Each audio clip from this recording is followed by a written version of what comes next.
सुप्रभात बच्चों, कैसे हैं आप सब भाई। और कोरोना वायरस ने तो बिल्कुल ही कमाल कर दिया है। कोई बात नहीं, हमारा देश हिंदुस्तान है और हम स्थिति परिस्थितियों का सामना करना बखूबी जानते हैं। आप तो बच्चे हैं भाई, हर तरह से हमारे हिंदुस्तान के बच्चे बड़े सच्चे होते हैं। मैं देख रहा हूँ कि आप कितना धैर्य के साथ आप धमाचौकड़ी मचाते हैं, दिन रात खेलते रहते हैं, लेकिन इस लॉकडाउन यानी घरबंदी में आप बिल्कुल घर में कैद होकर अपनी बुद्धिमानी और चालाकी का परिचय दे रहे हैं। बच्चों, मैं व्यक्तिगत रूप से आप लोगों से बहुत खुश रहता हूं, क्योंकि मैं अपने बगल अगल में देखता हूं कि बच्चे कैसे अपने घर में रहकर, आज तो ऑनलाइन क्लास शुरू हो गया है। बड़ी अच्छी सरकार ने पहल की है, विभिन्न संस्थाओं की ओर से भी ऐसे क्लासेज हो रहे हैं। आपका भी ऑनलाइन क्लास शुरू है। अब आप थोड़ा रंग बदलिए, मिजाज स्वाद बदलिए, और उसी मिजाज स्वाद बदलने के लिए मैं आपके बीच आया हूँ। तो आज मैं क्रिएटिव राइटिंग यानी सृजनात्मक लेखन के बारे में कुछ बातें करूँगा।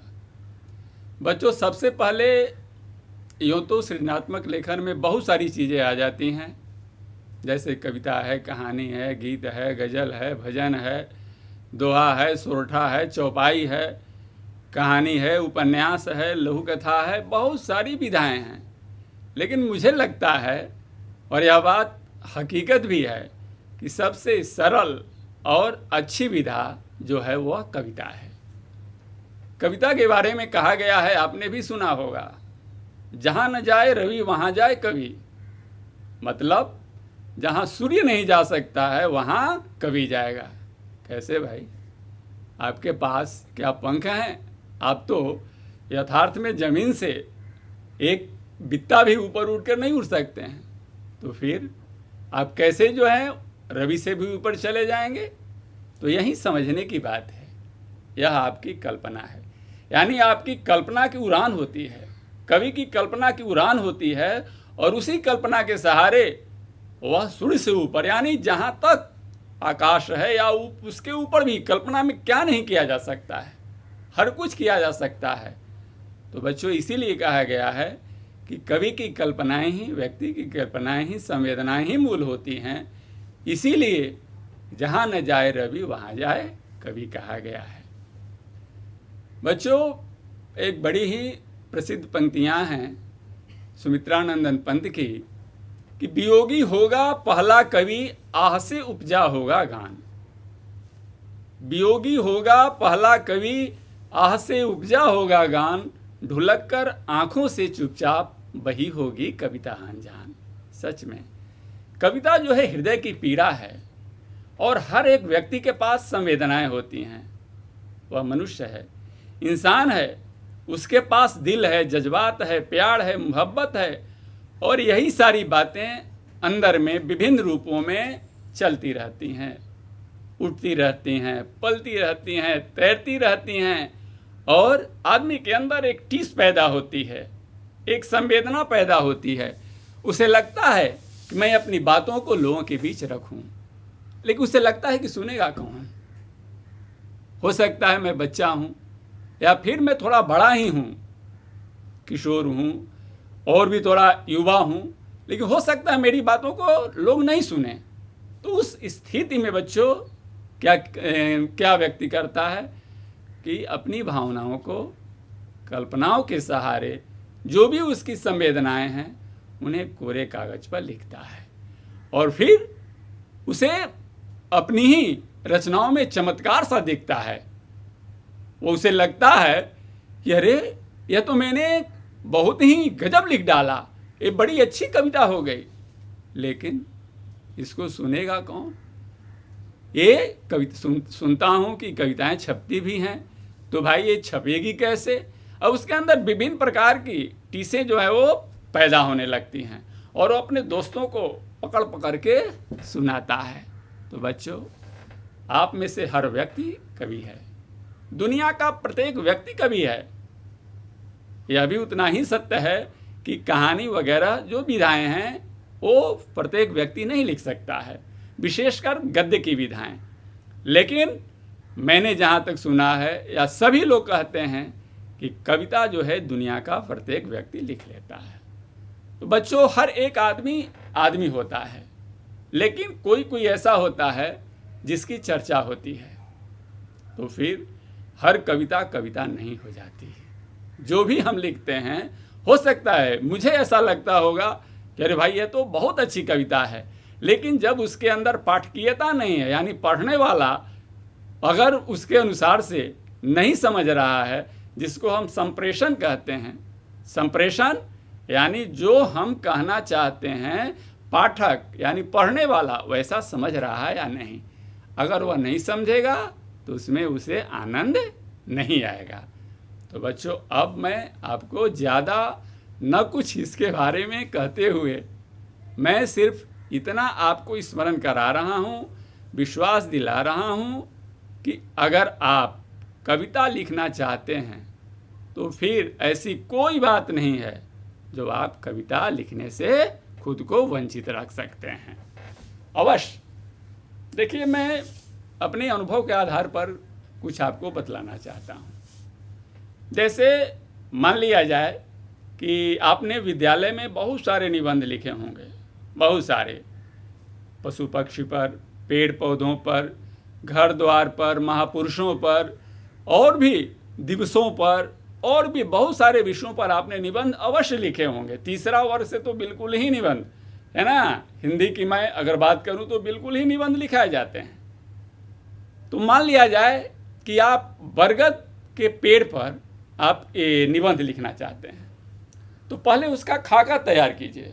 आप देखिए, आपके पास कोई ज़रूरी नहीं है कि बरगद का पेड़ है, लेकिन आपने कभी बरगद के वृक्ष को देखा है?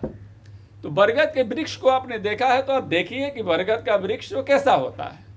वह विशाल होता है, मोटी मोटी उसकी टहनियाँ होती हैं, कोमल चिकने पत्ते होते हैं, बड़ी बड़ी, है ना, जड़ें, जिसे हम सोढ़ियाँ भी कहते हैं देशज भाषा में, वो सोढ़ियाँ लटकी रहती हैं। यह भी हम देखते हैं कि उस पर चिड़ियाँ चहचहाती रहती हैं, सैकड़ों की संख्या में तरह तरह की चिड़ियाँ चहचहाती रहती हैं। विशेष करके गर्मी के दिनों में हम देखते हैं कि उसके नीचे, है ना, जानवर बांधे जाते हैं। और भी अगर घर से बाहर, बगीचे से बाहर, अगर जंगल वगैरह में ये सारे पेड़ अगर हो गए तो वहाँ तो मत पूछिए, वहाँ हिरन, बाघ, शेर सभी आकर, है ना, उस बरगद के वृक्ष के नीचे आकर सुस्ताते हैं। और भी कुछ हम कल्पना में आगे जाते हैं तो हम देखते हैं कि बरगद के वृक्ष की पूजा भी होती है। आपकी माएँ, आपकी दीदियाँ, आपकी भाभियाँ, ये सब जो है बरगद के वृक्ष में की पूजा करती हैं, जिसे वर पूजा कहते हैं। धागे लेकर कोई 108 बार किसी से, मान लिया जाए कि पैर वगैरह में दिक्कत है ना, घुटने वगैरह की समस्या है, किसी ने 8 ही बार घूम लिया। गणेश भगवान ने क्या किया था, वो अपने माता पिता के बस 5 चक्कर लगा लिया और बस माता पिता से बढ़कर कौन है, और सबसे पहले वे पूजे गए। तो ये तो भाई अपनी अपनी भावनाएं, अपनी अपनी शक्ति की बात है, और ज़बरदस्ती पूजा पाठ की बात, है ना, की बात नहीं होनी चाहिए। तो फिर आपने जब देखा कि बरगद में ये विशेषताएं हैं, ठीक है, तो आप इसको लेकर कविता रच सकते हैं। और आपने कविताएं नहीं लिखी होंगी तो कविताएं तो अवश्य ही पढ़ी होंगी, आपकी पाठ्य पुस्तक में है। वर्ग 1 से क्या, नर्सरी से, है ना, से लेकर ऊपर तक के वर्गों में, हिंदी की पुस्तकों में, अंग्रेजी साहित्य है तो फिर अंग्रेजी साहित्य में या किसी भी साहित्य की पुस्तक है तो उसमें कविताएं अवश्य ही होती हैं। और यहाँ प्रायः देखा जाता है कि पहले पाठ में ही एक कविता से शुरुआत होती है, वंदना से शुरुआत होती है। तो आपने कविता पढ़ी है, देखी है, तो आपके अंदर कविता की तमीज अवश्य पैदा हो गई होगी, जरूर, इसमें कहीं से कोई दोमत वाली बात नहीं है। तो फिर आप उसको कविता के खाके में, सांचे में ढालिए।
हाँ तो बच्चों, अभी मेरी बातचीत आपसे हो रही थी बरगद के वृक्ष के बारे में, और हमने जाना कि बरगद का वृक्ष ऐसा होता है, इसकी ऐसी ऐसी उपयोगिताएं होती हैं, इसके हमें ऐसे ऐसे लाभ हैं। तो आप इसी पर कविता लिख सकते हैं। जैसे देखिए आप, बरगद दादा, एक कविता आपके बीच जो है वो समक्ष है ना मौजूद है। देखिए यहाँ से शुरू हुई है, चूँकि आपने अपनी पाठ्य पुस्तकों में देखा होगा कि उसकी पंक्तियाँ छोटी छोटी रहती हैं। यह नहीं है कि जगह है तो उसमें आगे आप लिख दीजिएगा, नहीं, ये शिल्प है। शिल्प यानी ढांचा। जैसे हमारा शरीर है तो इतना ही बड़ा हाथ होना चाहिए, इतना ही बड़ा सिर होना चाहिए, उसमें नाक ऐसी हो, आँख ऐसी हो। अब ये नहीं कि नाक जो है इतनी बड़ी हो जाए, आँख जो है इतनी बड़ी हो जाए, तो ये शरीर की बनावट गड़बड़ा जाती है। तो बनावट से हम शिल्प समझते हैं यहाँ कविता में। तो ये देखिए पहली पंक्ति है, ये शीर्षक क्या हो गया, बरगद दादा। जैसे हम निबंध लिखते हैं, बरगद दादा लिख दिया, और बरगद का वृक्ष ऐसा होता है, इसमें ऐसे ऐसे होते हैं वगैरह वगैरह, ये हम निबंध में लिख सकते हैं। इसी को हम कविता के सांचे में डाल देंगे। जैसे पानी है, पानी को आप गिलास में डालेंगे, उसका रूप दूसरा हो जाएगा। ज़रूरत पड़ने पर क्या लोटे से हम पानी नहीं पी सकते हैं? पहले तो लोग लोटे से ही ज़्यादा पानी पीते थे। हम लोगों ने ज़्यादा लोटे से ही पानी पिया है। लोटा भर भर लोटा तो चाय पी जाते थे, पहले की बात है। आज भले जो है कप में या है ना क्या कहते हैं कपटी में या जिस भी चीज़ में हम आप चाय पिए। तो ये आप यहाँ पर देखिए पहली पंक्ति है, बरगद दादा बरगद दादा। बरगद दादा बरगद दादा, सिर पर अपने क्या है लादा। बड़ी बड़ी ये दाढ़ी तेरी, मैं कलम ले लेता हूँ। बड़ी बड़ी ये दाढ़ी तेरी, सोढ़ियाँ लटकी हुई हैं जो, या माथे पे जटा घनेरी। जटाएं समझते हैं मूल रूप से बच्चों को और साधु संतों को हो जाती है, जिसमें तेल वगैरह लोग लगाते रहते हैं, धूल गर्दा पड़ते रहता है, और उसमें है ना शैम्पू वगैरह नहीं लगाने से उसमें जो है वो जट जो है ना वो पड़ जाती है। उसी को हम जटाएं कहते हैं। तो या माथे पे जटा घनेरी, बड़ी बड़ी ये दाढ़ी तेरी, या माथे पे जटा घनेरी, लाखों चिड़ियाँ चूं चूं करती। देखते हैं है ना, विभिन्न टहनियों पर, शाखाओं पर, डालियों पर चिड़ियाँ जो हैं वो चहचहाती रहती हैं। लाखों चिड़ियाँ चूं चूं करती, तेरी डाली डाली फिरती। इस डाली से उस डाली पर, उस डाली से उस डाली पर, बहुत विशाल होता है। बच्चों हमने दादा इसलिए डाला है कि दादा जो है वृद्ध होते हैं, और सबसे ज़्यादा लंबे समय तक, जहाँ तक मेरी जानकारी है, कि बरगद का वृक्ष ही जीता है, इसीलिए इसे दादा कहा गया। चाचा भैया बाबूजी पिता पापा नहीं कहा गया। तो यहाँ पर है कि लाखों चिड़ियाँ चूं चूं करती, तेरी डाली डाली फिरती। बंदर मामा नाच दिखाते, बंदर मामा नाच दिखाते, हिरन भी आकर सुस्ताते, हम बच्चे तो मौज मनाते। पहले मैं पूरी कविता पढ़ दे रहा हूँ, उसके बारे में मैं आपको एक साधारण, मैं कोई नियम कानून परिभाषा में आपको बांधने वाला नहीं हूँ। आप घबराएंगे नहीं। अगले वर्ग में आप पाएंगे कि थोड़ी सी अभी जो कठिन चीज़ लग रही होगी कहीं कहीं, वो बाद में आपको बिल्कुल ही सरल हो जाएगी। और आपको स्वयं लगेगा कि अरे हाँ भाई, मैं भी कविता लिख सकता हूँ, और उसके आधार पर जब आप लिख लेंगे तो लेंगे कि हाँ भाई, है ना, मैंने वह जो क्लास किया था उसमें तो मुझे बहुत लाभ हुआ, और मुझे पक्का विश्वास है कि आपको आपके सामने कविता की आपके पास ऐसी तस्वीर अवश्य उभरेगी। तो आगे मैं बढ़ता हूँ कि बंदर मामा नाच दिखाते, हिरन भी आकर सुस्ताते, हम बच्चे तो मौज मनाते, हम बच्चे तो मौज मनाते, पकड़ पकड़ कर फौज बनाते। एक दूसरे के हाथ में हाथ डालकर, है ना, बरगद के पेड़ के चारों तरफ हम लोग पहले जो है वो ऐसा खेलते थे। तो हम बच्चे तो मौज बनाते, पकड़ पकड़ कर फौज बनाते, घोघो रानी आंख मिचौनी। घोघो रानी आपने खेला है कभी? ऐसे 2-3 आदमी जो हाथ पकड़ लेता है और उसके बीच में एक आदमी रहता है, और उसके बाद, है ना, ऐसे कहता है घोघो रानी कितना पानी, तो इतना पानी, फिर नीचे घोघो रानी कितना पानी, तो इतना पानी। ऐसे करते करते आदमी जो है वो जब बगल अगल जो खड़े हैं उसके नीचे से आ गया तो कहता है कि लो अब हम डूब गए। तो उसी को घोघो रानी खेल कहा जाता। पहले खूब ऐसा खेला जाता। तो घोघो रानी आंख मिचौनी, पास तेरे खेले ज्यादा, बरगद दादा सिर पर अपने क्या है लादा। अब ज्यादा और ज्यादा के जो यहाँ पर मिलान हुआ है वो मैं आपको आगे बताऊंगा। कविता को थोड़ा आगे भी हम बढ़ा सकते हैं। ऐसे यहाँ पर एक पूरी कविता हो गई, ऐसी बात नहीं है। किसी चीज़ का कि कोई सीमा नहीं है, किसी चीज़ पर आप न चाहे, है ना, जाने वो जितना भी लिखे वो कम होगा, वो आपकी क्षमता पर निर्भर है। तो आगे मैं इस कविता को ऐसे बढ़ा रहा हूँ। पास तेरे खेले ज़्यादा, बाहें तेरी बड़ी बड़ी हैं। अब देखिए, बड़ी बड़ी टहनियों को बाहें माना गया है। जब दादा है तो फिर उसको टहनी तो नहीं कहिएगा कि दादा तेरी टहनियाँ बड़ी बड़ी हैं, तेरे पत्ते बड़े बड़े हैं, नहीं। यहाँ पर जो है वो मानवीकरण अलंकार किया गया है, जो मैं थोड़ा सा आपको अलंकार के बारे में बताऊंगा सहज रूप में, तब आप इसको ज़्यादा समझ पाएंगे। तो यहाँ है कि बाहें तेरी बड़ी बड़ी हैं, करने को ये प्यार खरी हैं, तेरे पत्ते सुंदर भाते, तेरे पत्ते सुंदर भाते, उनसे हम तो बैल बनाते। खूब हम लोग बैल बनाते थे। अम्मा मेरी पूजा करती, अम्मा मेरी पूजा करती, धागे ले कई बार फिरती यानी घूमना, तुम्हें कभी ना कटने देंगे, देते तुमको पक्का वादा, बरगद दादा सिर पे अपने क्या है लादा। अभी देखिए दादा और वादा यहाँ जो मिलान किया गया। तो बच्चों, इन दो पंक्तियों में आपने देखा कि अंत में वह एक संदेश दिया, यानी बरगद का वृक्ष जब हमारे लिए इतना उपयोगी है तो इसकी उपयोगिता से हम वंचित नहीं हो जाएं। तो ये दो पंक्तियों से कविता को एक स्वोद्देश्यपूर्ण, यानी जिसका उद्देश्य हो, वो कविता को बनाया गया।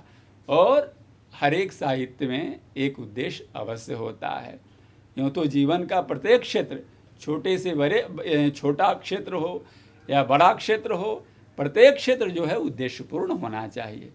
तो अगले वर्ग में मैं आपको इसी कविता पर छोटी छोटी जानकारियाँ दूंगा जो आपके लिए आवश्यक होंगी, और इन्हें आप ध्यान में रख कर लिखेंगे तो मुझे पक्का विश्वास है कि आपकी कविताएं अच्छी होंगी, और आप तरह तरह की पत्र पत्रिकाएँ आती हैं, बाल पत्र पत्रिकाएँ, उनमें आप भेजेंगे तो संपादक जी आपको भी स्थान अवश्य देंगे, ऐसा मेरा विश्वास है।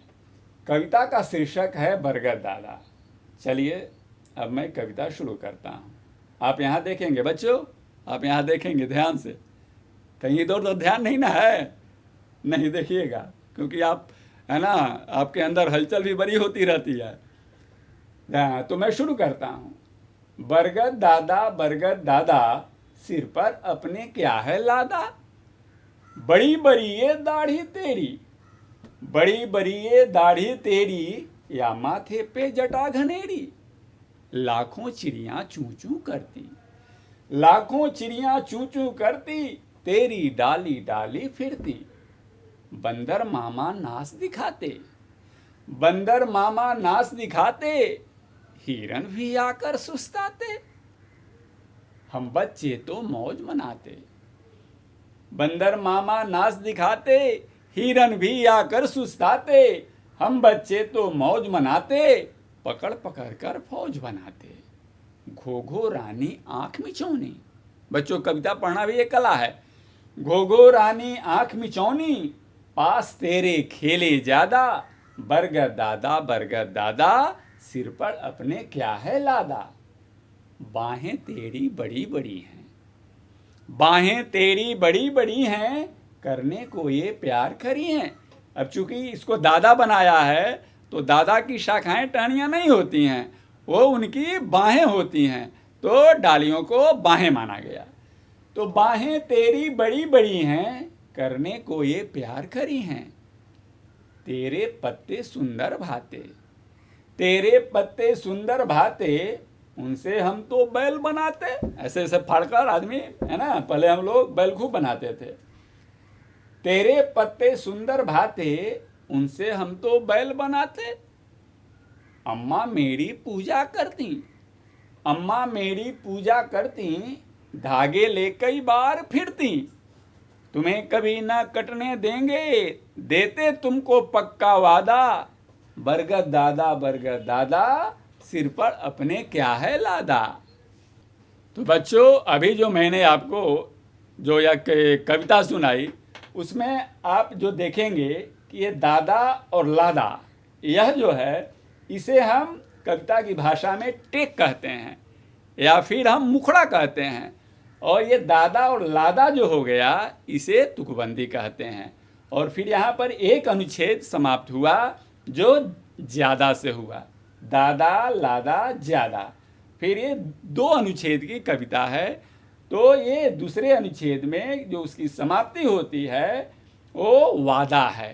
तो दादा लादा ज्यादा वादा।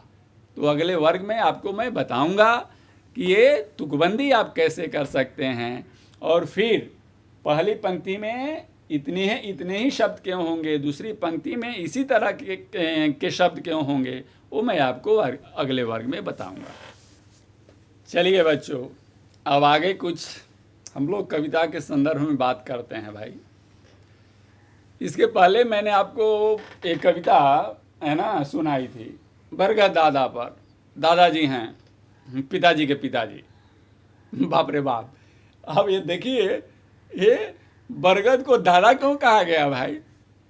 दादा इसलिए कहा गया कि बरगद जो होता है वो बहुत विशाल और लंबे समय तक, जहाँ तक मेरी जानकारी की सबसे ज़्यादा दिनों तक यही जो है वृक्ष रहता है। तो बरगद दादा पर यह कविता आपको मैंने सुनाई, यहाँ लिखी हुई है।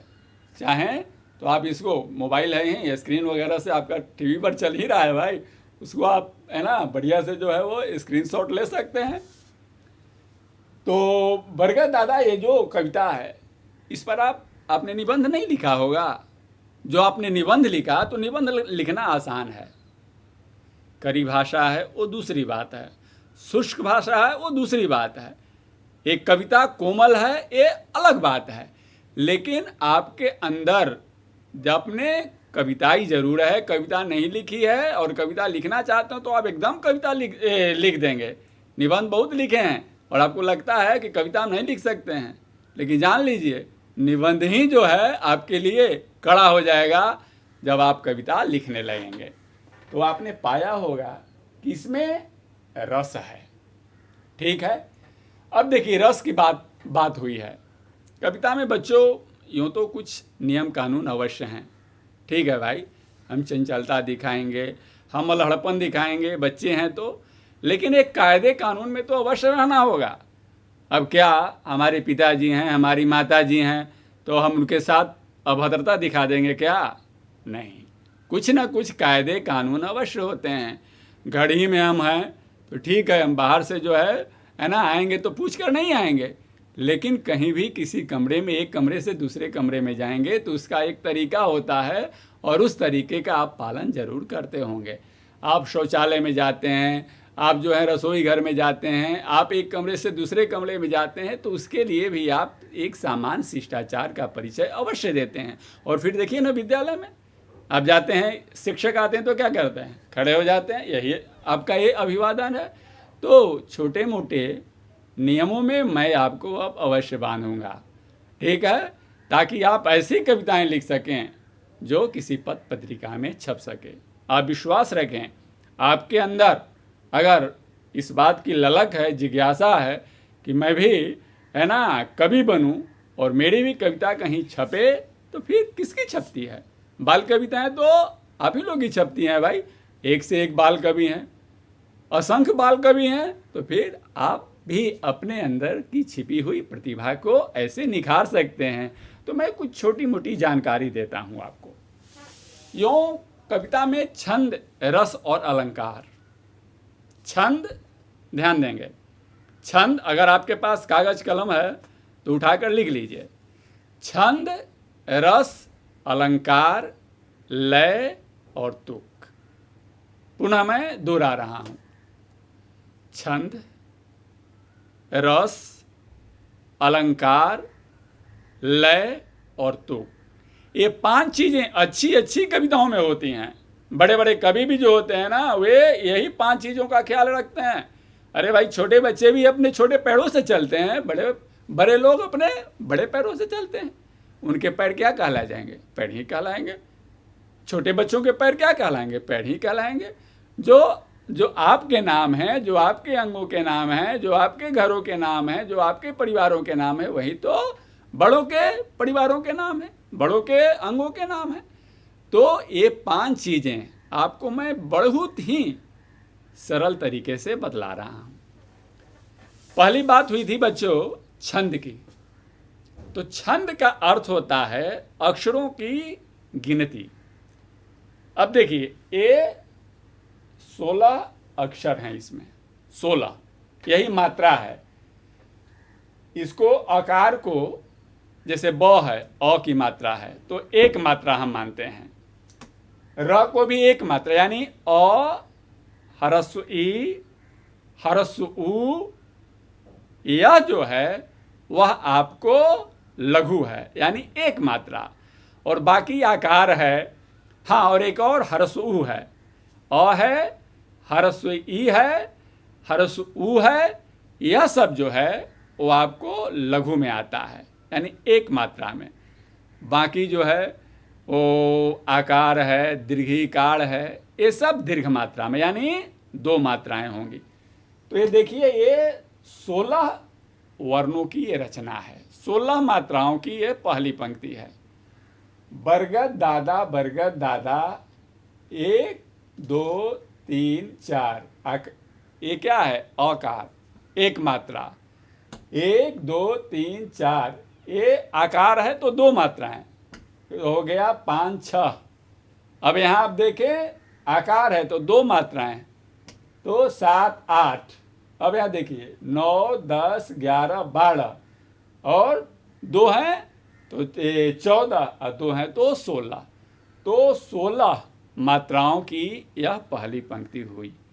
यूँ आप इसे, कोई ज़रूरी नहीं है कि प्रथम बार जो आप लिखने बैठे हैं तो इनका ध्यान ही रखें, एक सहज रूप में है ना, आप है ना लिख सकते हैं। और दूसरी पंक्ति भी इन्हीं मात्राओं की है। देखिए, ह्रस्वी को हम एक मात्रा कहते हैं। 1 2 3 4 5 6।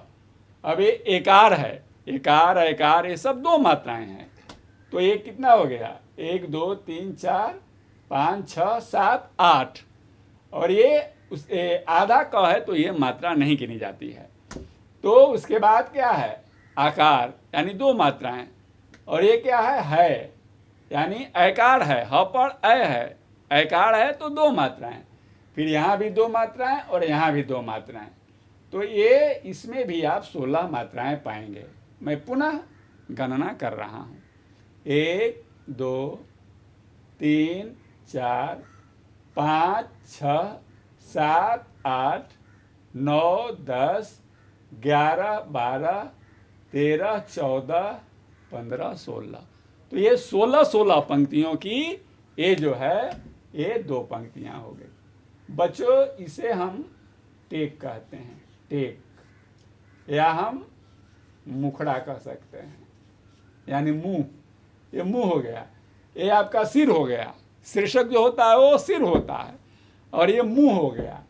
अब ये सब जो है ये यहाँ से यहाँ तक, इसको हम कहते हैं अंतरा।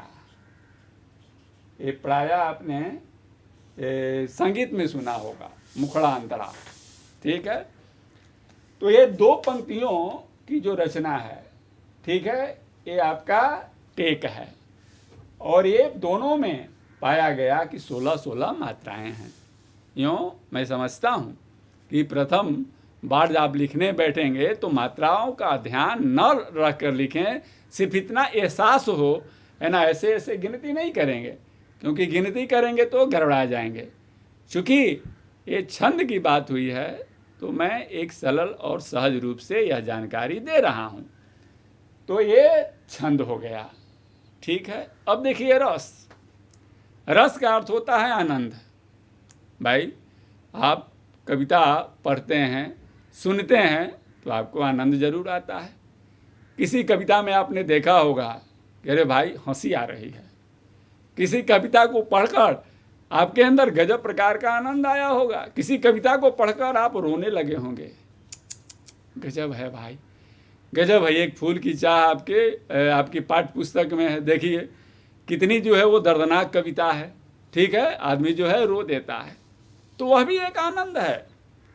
आनंद का अर्थ सिर्फ खुशी होना नहीं है, रोना भी उसी में आता है, रस में ही आता है। तो आपके अंदर हाँ श्रृंगार है। अब देखिए, बाहें तेरी बड़ी बड़ी हैं, करने को ये प्यार खरी हैं, लाखों चिड़ियाँ चूं चूं करती, तेरी डाली डाली फिरती। ये सब जो है वो क्या है, ये श्रृंगार रस हैं, श्रृंगार हैं, ठीक है, कैसे चिड़ियों का चहचहाना वगैरह वगैरह। तो यहाँ पर रस से मतलब है आनंद, यानी कविता पढ़ने के बाद जो आपको आनंद आ रहा है उसी को हम कविता की भाषा में हम क्या कहते हैं, रस कहते हैं।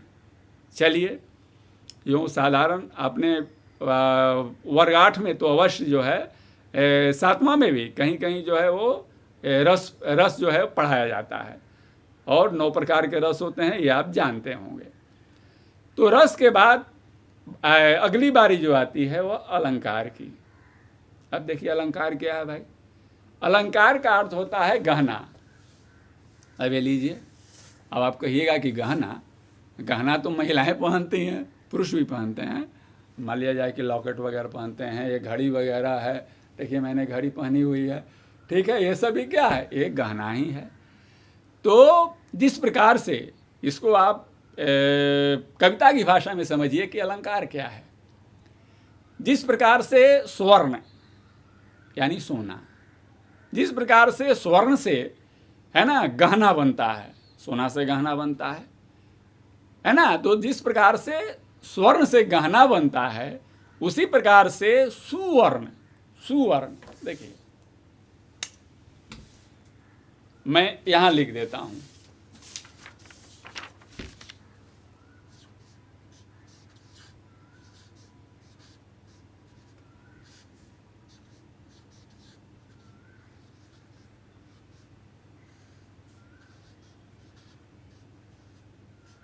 देखिए सुवर्ण, ये आप देख रहे हैं, जिस प्रकार से स्वर्ण यानी सोना ये नहीं नींद वाला सोना नहीं है भाई, है ना, सोना चांदी हीरा मोती है। तो ये देखिए ये स्वर्ण, तो स्वर्ण से क्या बनता है भाई, गहना बनता है, सिकड़ी है, कर्णवाली है, नथिया है, और भी है ना अनेकानेक गहने होते हैं। तो जिस प्रकार से स्वर्ण से है ना गहना बनता है उसी प्रकार से सुवर्ण यानी सुंदर वर्ण। सुंदर वर्णों से सब क्या है, वर्ण हैं, अक्षर हैं। आपने तो व्याकरण में जो पहले ही पाठ में पढ़ा होगा भाई, भाषा और व्याकरण के बाद पहला पाठ आपका है वर्ण है ना, फिर संधि समास लिंग वगैरह ये सब जो है व्याकरण के पाठ हैं। तो सुंदर वर्णों की सहायता से वो जो कविता रची जाती है उसे हम काव्य की भाषा में अलंकार कहते हैं। यानी काव्य को एक शरीर समझ लीजिए, कविता को एक शरीर समझ लीजिए। कविता रानी है, कविता रानी है, और वो उसकी जो पंक्तियां हैं, है ना, उसमें जो मात्राएं हैं वे छंद हो गए, छंद हो गई, और जो उसको पढ़कर जो आनंद आ रहा है वो रस हो गया, और जो उसने गहना यानी पढ़कर जो है किसी में श्रृंगार की उत्पत्ति हो रही है, किसी में जो है वो है ना हंसी आ रही है, तो यह सब आपका रस हो गया। किसी में रुलाई आई, किसी में भयानक रूप भी है ना, शिव का भयानक रूप तांडव हो रहा है ना, रौद्र रूप है ना, किसी में है ना घृणा वगैरह की भावना होती है, तो ये सब रस में है। यानी उस कविता रानी से हम इस प्रकार के रस की प्राप्ति कर रहे हैं। तो जो आनंद आप पाते हैं उसे हम रस कहते हैं। और फिर कविता शरीर, कविता रानी श्रृंगार जो करती है उसे हम गहना कहते हैं, यानी काव्य की भाषा में हम अलंकार कहते हैं। तो ये आपके पास 3 चीज़ें मैंने सरल और सीधे रूप में बताई। अब 2 चीज़ें और मैं आपको बताना चाहता हूँ, वह क्या है? लय, और अंतिम चीज है तुक। अब लय से क्या मतलब है? कैसे होता कि भाई बेलय गा रहा है ना, बहुत बढ़िया लय है, क्या क्या मीठी आवाज़ है। तो विशेष कर जब आदमी गाना गाता है ना, तो जब गाना गाता है तो फिर उसका सुरीलापन, मीठी आवाज़ ही लोगों को आनंदित कर देती है। तो कविता भी क्या है? कविता भी गाना है।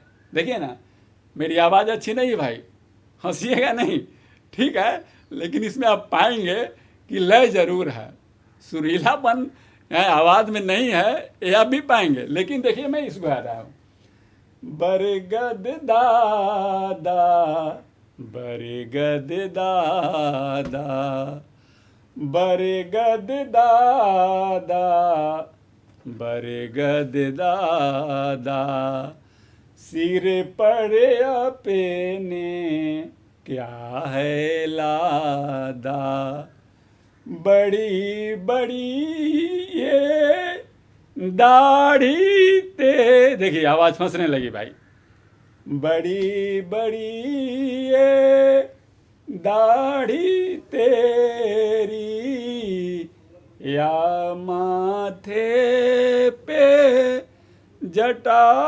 घनेरी, लाखों चिड़ियाँ चूं चूं करती, तेरी डाली डाली फिरती, बंदर मामा नाच दिखाते, हिरन भिया करे सुसताते,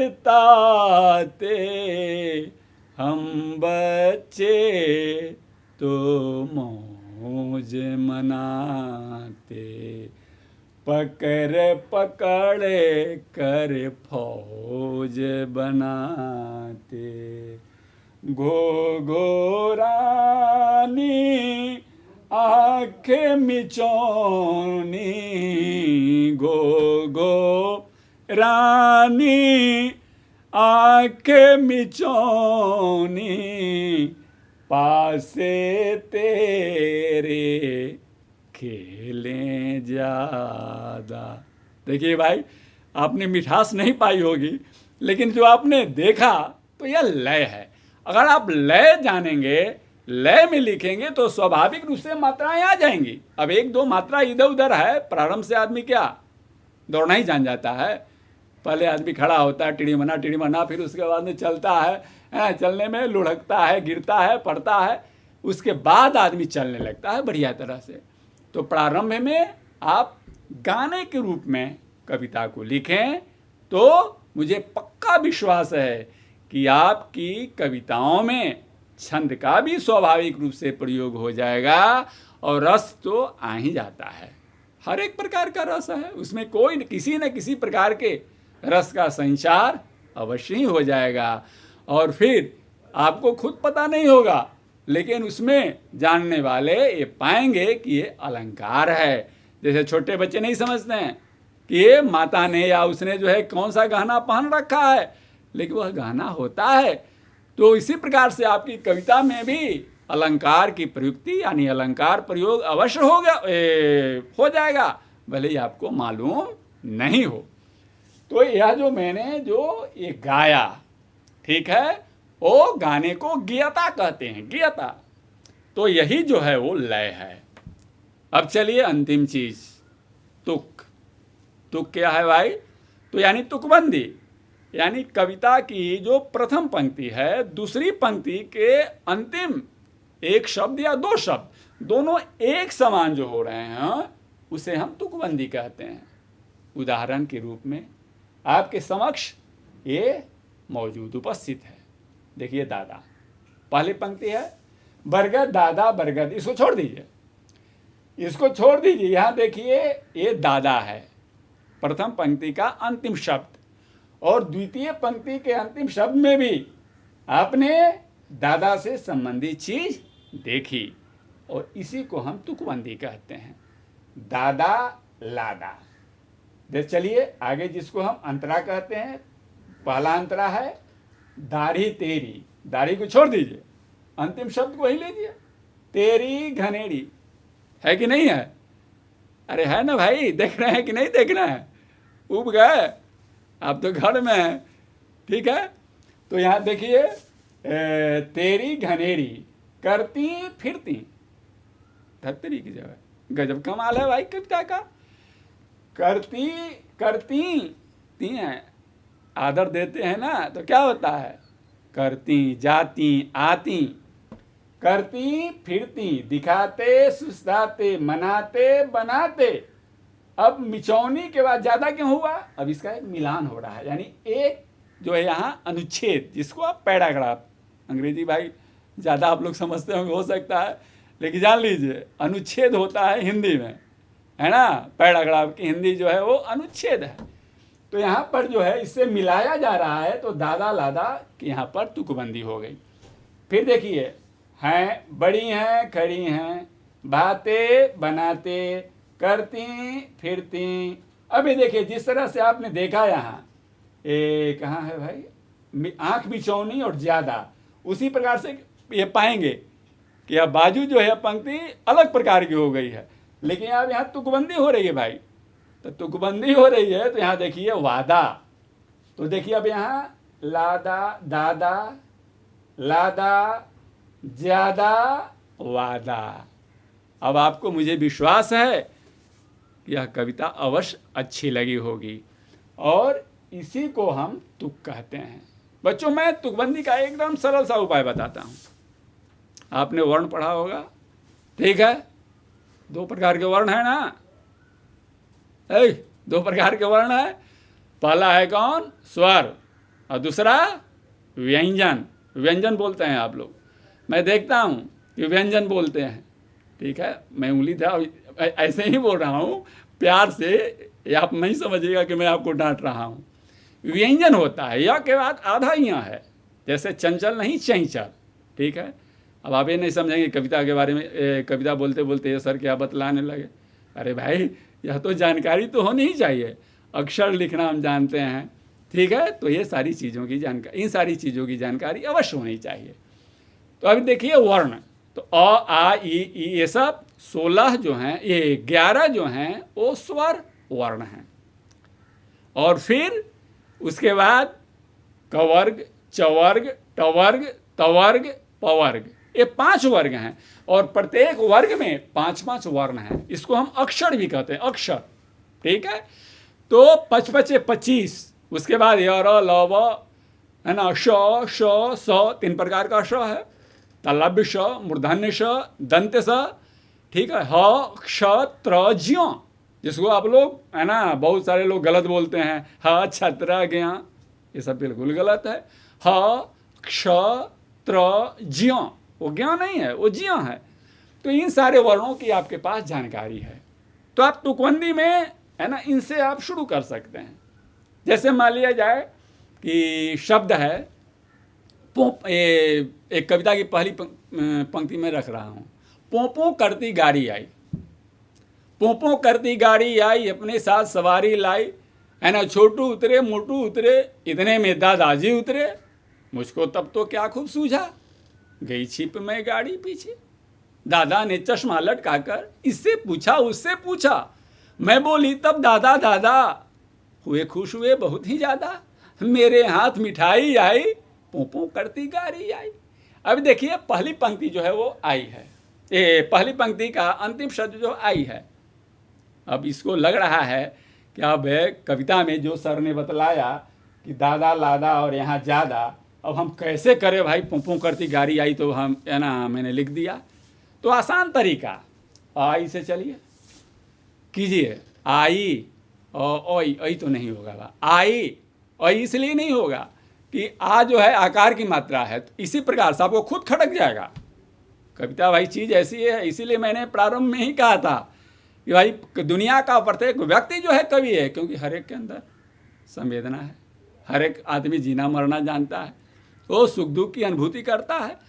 तो फिर आप आई ई ये सब नहीं होगा, क से आइए, काई, हाँ काई जमी रहती है, काई ख, खाई एकदम हो गया, रोटी खाई, है ना। फिर गाई, हाँ गाय भी है, घाई ना घाई नहीं है, छोड़ दीजिए, अंक से तो होगा ही नहीं।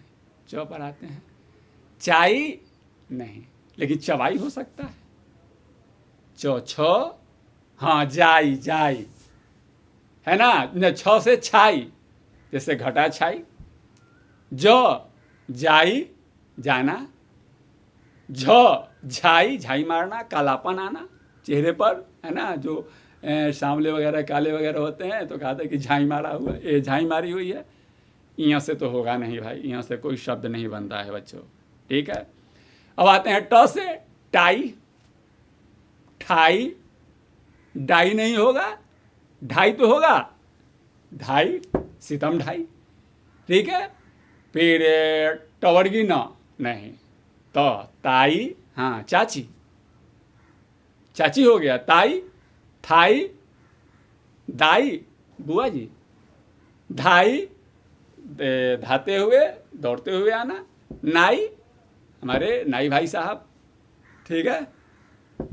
इस तरह से आप पाएंगे कि आपके पास न जाने कितने तुकान शब्द आ गए। तो ये सबसे आसान तरीका है, सबसे आसान तरीका, हर तरह से कर सकते हैं। तो हाँ बच्चों, अभी मैंने आप लोगों को कविता लेखन के बारे में एक सामान्य जानकारियाँ दी, जिन्हें आप ध्यान रखेंगे तो मेरा पूरा विश्वास है कि आप अपनी कविता लेखन में पूर्णतया सफल और सक्षम होंगे। तो मैं अब बात समाप्त करना चाहता हूँ। पुनः एक निष्कर्ष के रूप में, सारांश के रूप में आप यही समझ लें कि आपके अंदर जो भी भावनाएं हैं उनको आप कल्पनाओं का रूप देकर एक कविता का रूप दे सकते हैं। आप घर परिवार, माता पिता, रिश्ते नाते, महान व्यक्ति या कोई प्रसिद्ध कहानी है, उस पर आप कविताएं बिल्कुल लिख सकते हैं। मूल रूप से आपको यही ध्यान रखना है कि जब आप कविता लेखन करें तो आप जो भी लिखें वो ध्यान में यह रखकर कि उसे गाया जा सके। जो मैंने पिछली बार पिछले वर्ग में मैंने आपको लय के बारे में बतलाया था, यानी उसमें ज्ञता होनी चाहिए। आप अगर इसका ध्यान रखेंगे, गाकर गुनगुनाकर अगर आप कविताएं लिखेंगे तो स्वाभाविक रूप से उसमें छंद, रस, अलंकार, जिनके बारे में मैंने आपको एक सहज रूप से एक संक्षिप्त जानकारी दी थी, आपकी सारी चीज़ें उसमें आ जाएंगी। हाँ, एक विशेष ध्यान अवश्य रखना पड़ेगा आपको, जो मैं पुनः कहना चाहता हूँ वह है तुकबंदी का। वो जाकर, इसके पहले मैंने जो कविता सुनाई थी, बरगद दादा सिर पर अपने क्या है लादा, तो दादा लादा उसके बाद करती फिरती, है ना, इस तरह की जो तुकांत शब्द थे वो आप पूरी तरह से अपनी कविताओं में रच डालें। अनुच्छेद के बारे में बतलाया था, वह कोई ज़रूरी नहीं है। आप चाहें तो दो दो पंक्तियों की ऐसी रचना करके अपनी पूरी कविता को एक अच्छी कविता के रूप में पहचान बना सकते हैं।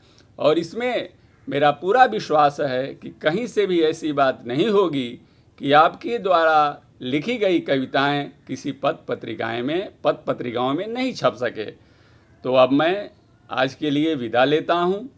आपको यह कार्यक्रम कैसा लगा? आप अपनी प्रतिक्रियाएं, टिप्पणियां या फिर कविताएं वगैरह भी हैं तो हमारा व्हाट्सएप नंबर नीचे चल रहा होगा, है ना, उस पर आप अपनी कविताओं वगैरह को दे सकते हैं। अगले वर्ग में मैं आपके समक्ष, आपके बीच कविता के अलावा कहानी को लेकर आऊँगा। तो कहानी लेखन के लिए बच्चों आप सब तैयार हैं ना? तैयार हैं ना? ठीक है, धन्यवाद बच्चों। तो अभी के लिए मैं आप लोगों से शुभ विदा ले रहा हूँ। धन्यवाद।